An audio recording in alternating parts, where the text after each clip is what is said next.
Are you dreaming of living in the Pacific Northwest, but wondering if Spokane is affordable? Well, look no further, because in this video, we're diving deep into the cost of living in Spokane, Washington, and revealing some surprising facts that you may want to know before deciding to make the move.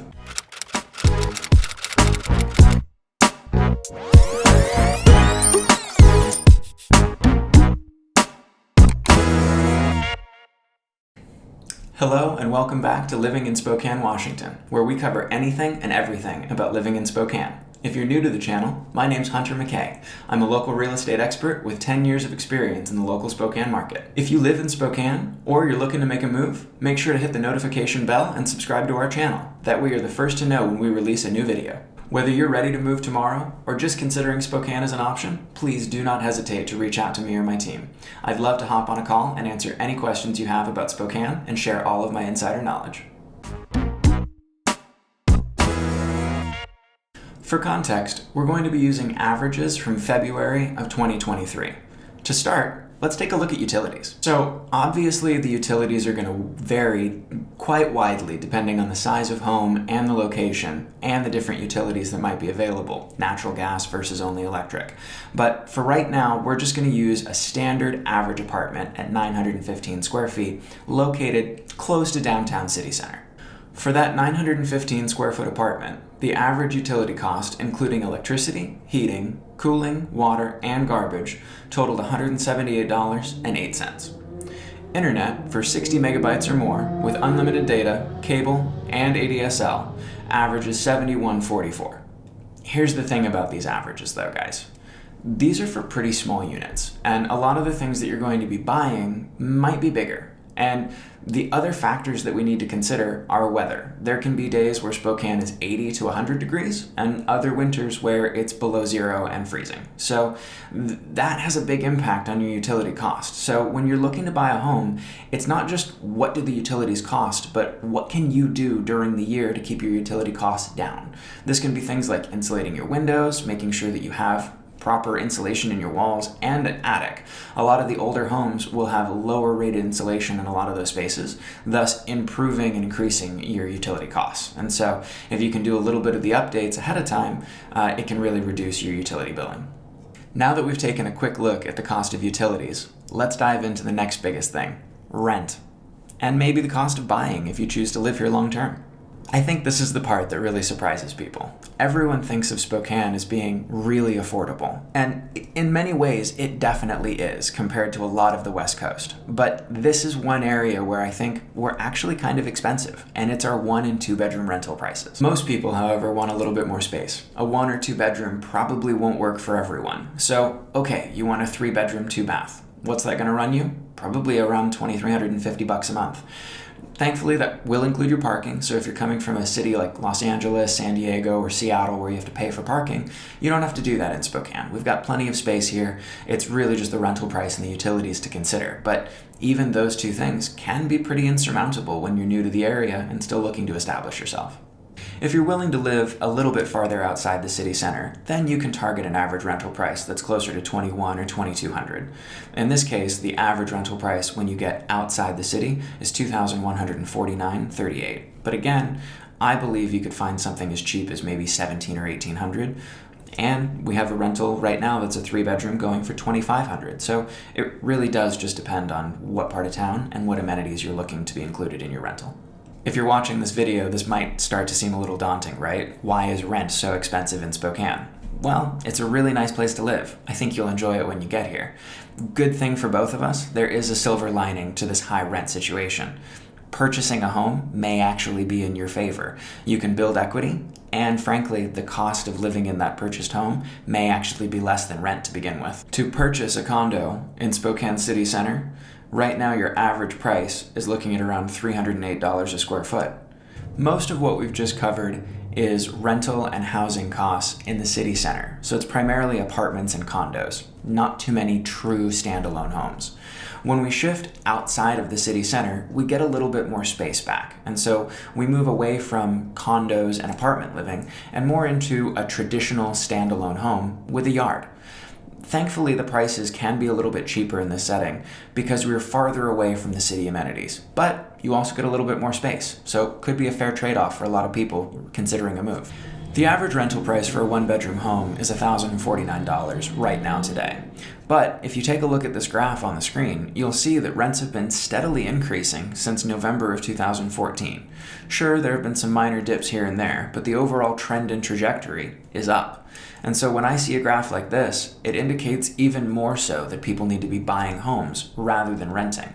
Lock in your rate, lock in your payment for 30 years, or you can wind up suffering rent increases like this over just a 6 or 7 year period. It's pretty insane. By comparison, while rents have done nothing but increase, home values have actually dropped by 2.5% over the last year, which could mean that this is a fantastic time to jump onto the market. Not only could you control your rent payment, but you may actually get an equity bump when everything starts to return to normal and we start to see home prices begin to increase again. In February of 2022, homes were only sitting on the market for an average of 6 days, which basically means by the time you've decided you even want to write an offer, so have 14 other people and you're competing. By comparison, this February, homes were sitting on the market for over 46 days. So what does that mean? Basically, sellers don't have as many buyers that are competing for their homes, which really means you could get a much better deal and maybe even get the seller to offer concessions that they definitely weren't offering last year. So again, not trying to harp, it's just hard to rent in Spokane, so you might as well buy because there are so many benefits to doing so. In addition to the longer market time, we also saw fewer number of total homes sold, with over 200 homes sold last year in February and only 150 sold this year. That's a pretty sizable drop for a single month, and so sellers will feel that pressure, and we can expect some of that pressure to trail into the springtime. So we always have a healthy spring in Spokane. The winter season kind of makes everyone sleepy and slumbery.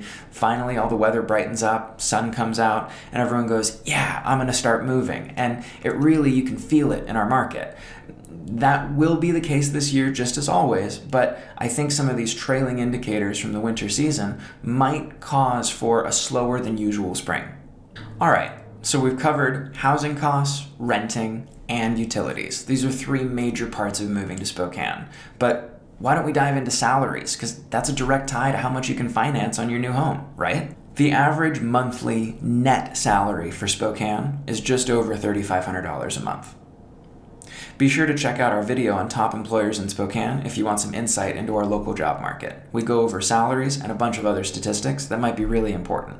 Obviously, mortgage rates change daily, so by the time you watch this video, everything could be completely different. But just last week, we locked in someone at a 5.99 with no points, so that was a pretty cool day. Most of the par rates that I've been hearing from people are 6, 6.5, primarily even trending more towards the 7 range. And so when we were able to lock someone in under 6%, that was pretty incredible. So data and stats are great, but let's talk about the Spokane job market. Really? Like, should you come with a job? Will you just get one when you land? What do you need to know about the area? Personally speaking, I don't think finding a job in this local area is that difficult. People will tell you that it is, but I see job postings all the time. What I'm not used to seeing in this area is people willing to do the follow-up, because there's a lot going on. We're a growing city, and frankly, we're a growing city that's based in family time and loving our life rather than loving work. And so that creates a really weird dichotomy where people want to work, but it's not always the priority in their life. And so just know that the business owners that you're working with, they have family values that are super important to them. You don't just have to be a good worker. You have to be part of their team, part of their vibe, and you have to be part of their family. And so figure out who you want to contribute to in the city and then make yourself known to them. And I think you'll be very happy with the outcome. I had a client just the other week who said to me, Hunter, I feel like I need to get another job. And I said, okay, well, who's going to get that job for you? She thought about it for a minute and she said, well, I am. And I said, okay, great. So how are you going to go get yourself that job? And she goes, well, I guess I should go tell people I want a job. I said, yep. How many people have you told today? And she goes, well, none. I said, great. Well, how many people are you going to tell tomorrow? And she goes, as many as it takes to go get a job. I said, fantastic. Let me know how that goes. Literally 48 hours later, she messaged me and let me know, hey, full-time hours achieved. This is my daily rate. Now we can get going and ready to start shopping for a home. It's not that hard when you're willing to put in the work. But I think a lot of people want a job to be given to them just because they know it's a growing city and there's lots of industry. But here's the thing, there's also lots of people that are looking for a job, so find a way to stand out. I think that you'll be fine. My family originally moved to Spokane and chose it as the area to relocate from Las Vegas because of the schools here. And honestly, coming from Vegas, we didn't realize that we could have chosen a public school.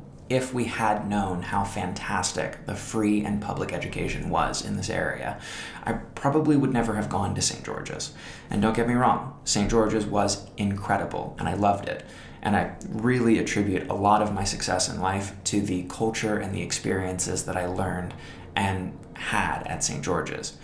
But that being said, Vegas is a completely different experience. You don't get to go to a public school and succeed in Las Vegas. In many cases, the schools are terribly underfunded and produce really, really terrible results. That's not the case here in Washington. The public schools have a very high standard of success and a very high output of really successful students. So don't feel like you have to break the bank paying for a private institution, because one of the beautiful things about our area is the amazing free and public education that the state provides. Okay, now that we've covered childcare, let's jump over to one of my favorite topics, transportation. Shout out to all the people who have an SUV. Reminder, anyone who's new to the channel, we still have terrible potholes. I will continue to remind you of this until we don't, and so don't worry, it'll be a common theme. Thankfully, transportation is pretty cheap. Gas is only $4.09 a gallon in February. Pretty inexpensive for anyone coming from California or Seattle. If you're in Idaho, you think our gas is expensive, but it's okay, you'll get used to it.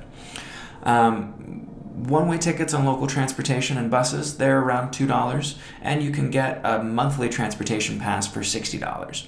I don't have a lot of experience using the bus because I take my car everywhere, but I have friends who exclusively take the bus, and I'm always impressed with how quickly they get places. Half of them complain that the buses are terribly inconvenient. The other half let me know that the buses are fine. You just have to be willing to walk 10 or 15 minutes at the end or before your stop, because every stop is a little bit different in where it lets you off, and there's no path or route that's totally complete that gets you really far into the suburbs or perfectly into your segment of downtown. So there's always a little bit of walking that you have to do on either end. And honestly, that can be problematic for certain people because Spokane isn't always the most walkable city, especially in winter. Our snow removal in the downtown core can be a little bit of a joke, and so I can really see how busing in the winter could be pretty traumatizing. Busing in the summer, totally different story, probably pretty straightforward and easy. If you're relocating from a warm climate that doesn't experience winter, then you may want to consider the additional cost of things like snow tires and also just the rust on your car from the salt that we use on the roads here. And so it's really important to remember that you have an added cost in winter to maintaining a lot of things that otherwise go unblemished if you live in an all year round warm kind of season like Sacramento or San Diego. And so cautionary tale for the people relocating from California, just some added cost to be aware of. All right, wrapping up transportation and moving on to my favorite topic, recreation and entertainment. One of the best parts about Spokane is all of the free entertainment that you have here locally. If you're an outdoorsy type of person, you've got endless hiking trails, lakes to go hang out in, or just nature scenery that it's here local. Maybe you're not a nature person. That's all right. Are you a foodie? There's so many amazing restaurants downtown.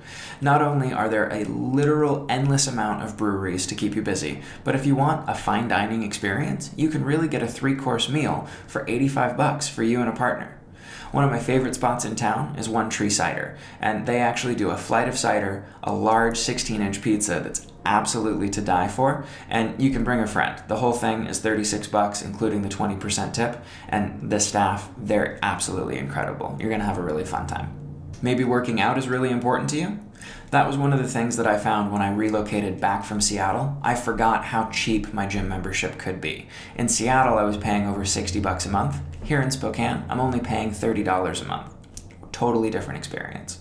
I'm a big moviegoer, and one of the things that I've noticed lately is that while the ticket prices have stayed relatively stable, right around $12 or $13 for an evening show, $10 for a matinee, the pricing of food at the movie theater has become absolutely insane. And so, while I still highly recommend going and seeing your favorite pictures on the big screen, maybe just stop at the Safeway and stuff your pockets full of all of your favorite treats, because no one wants to pay $7 for Nerds gummy ropes when you can pay $1.50 for twice the size bag at Cash and Carry. One of my other favorite things to do is rock climbing. Sure, we've got lots of free rock climbing if you can find the right space outside, but I'm more of a fair weather doer of things, and so if it's raining, I still want to be able to climb, and so I go to Wild Walls. It's a $45 a month monthly membership, and you can go as many times as you want. It kind of doubles as my gym, and so while I do have one gym that's $30 a month, I do pay extra for Wild Walls just because it's so much fun. These are just my favorite things about living in Spokane. Let me know what your favorite things to do are, and if you're comfortable with it, let us know what they cost. If you enjoyed this video and you want to stay up to date on the latest news and trends in Spokane, then be sure to like, hit that notification bell, and subscribe to our channel. By subscribing, you'll be the first to know when we upload a new video, and you'll have access to even more information. That way you can make an informed decision about buying or selling a home in Spokane. As always, whether you're looking to make a move now or just considering Spokane, I'm more than happy to hop on a call or a Zoom to discuss everything I know about the local Spokane market. Hope you're having a great day, and we'll see you next time.